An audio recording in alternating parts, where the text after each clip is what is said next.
BNP chairperson Begum Khaleda জিয়ার শারীরিক অবস্থা ৩ দিন ধরে স্থিতিশীল আছে।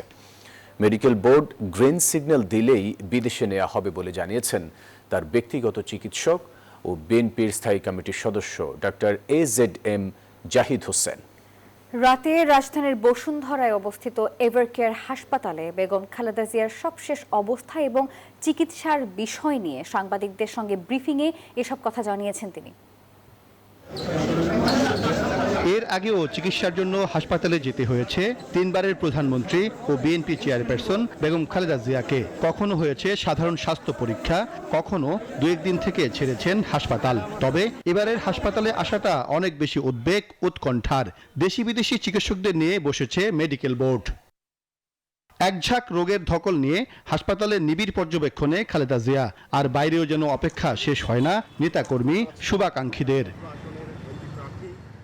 শনিবার রাতে বেগম জিয়ার সর্বশেষ অবস্থা জানান বিএনপির স্থায়ী কমিটির সদস্য ডাক্তার AZM জাহিদ হোসেন।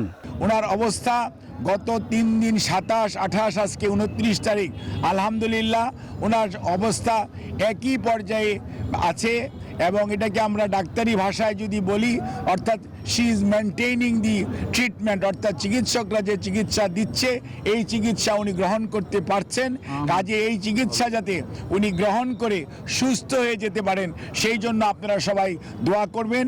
আর বিদেশ যাওয়ার বিষয়টি নির্ভর করছে সার্বিকভাবে শারীরিক সুস্থতা এবং মেডিকেল বোর্ডের সিদ্ধান্ত এবং সুপারিশের পরিপ্রেক্ষিতেই সেই সিদ্ধান্ত পরবর্তীতে গ্রহণ করা হবে। সরকারের পক্ষ থেকে পাশে থাকার ঘোষণা এসেছে। খোঁজ খবর নিতে হাসপাতালে ভিড় করেছেন বিএনপি সহ বিভিন্ন রাজনৈতিক দলের নেতাকর্মীরাও। সব মশার বিরুদ্ধে সুরক্ষা দিতে এলো বসুন্ধরা এক্সট্রিম অ্যারোসল, মশার বিরুদ্ধে এক্সট্রিম সুরক্ষা। শনিবার সকালে দেখতে আসেন এনসিপি নেতারা। হাসপাতালে প্রায় 2 ঘন্টা অবস্থান করেন তারা। পরে সাংবাদিকদের জানান বিএনপি প্রধানের অবস্থা এখনো সংকটাপন্ন।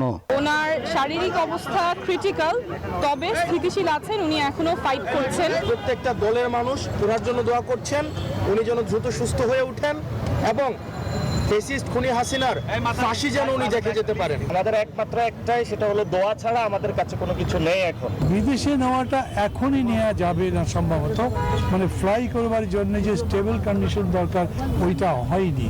বিকেলে হাসপাতালে বেগম জিয়াকে দেখতে আসেন বিএনপি চেয়ারপারসনের নিরাপত্তা উপদেষ্টা মেজর জেনারেল অবসরপ্রাপ্ত ফজলে এলাহি আকবর। তিনি জানান শারীরিক অবস্থার উন্নতি হলে বিএনপি নেত্রীকে বিদেশে নেওয়া হবে।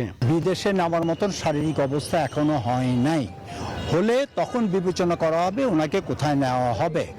এবং এখানে অপশনস আর মেনি, এটা সিঙ্গাপুর হতে পারে, সৌদি আরব হতে পারে, ইউকে হতে পারে, even Chinese government has also offered all their services. বিএনপির সিনিয়র যুগ্ম মহাসচিব রুহুল কবির রিজভী সহ দলের অসংখ্য কেন্দ্রীয় নেতা বেগম জিয়ার স্বাস্থ্যের খোঁজ নিতে হাসপাতালে ছুটে যান। তিনি খুব সংকটাপন্ন অবস্থা থেকে তার সংকট যে কেটে উঠেছে, তিনি যে শঙ্কামুক্ত সেটা বলতে পারবো না। দেশের পট পরিবর্তনের পর বেগম জিয়াকে লন্ডনে নেওয়া হয় চিকিৎসার জন্য। এখন আবারও চলছে সেই চিন্তা ভাবনা। তবে শারীরিক অবস্থা সংকটাপন্ন থাকায় এখন বেগম জিয়াকে কোথাও নিয়ে যাওয়ার মতো পরিস্থিতি নেই বলে জানিয়েছেন বিএনপি নেতারা।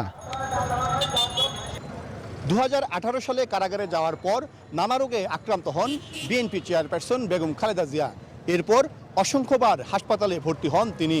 2024 সালের জুলাই অভ্যুত্থানের সময় আইসিইউ থেকে সুস্থ হয়ে বাসায় ফিরে যান বিএনপি চেয়ারপারসন।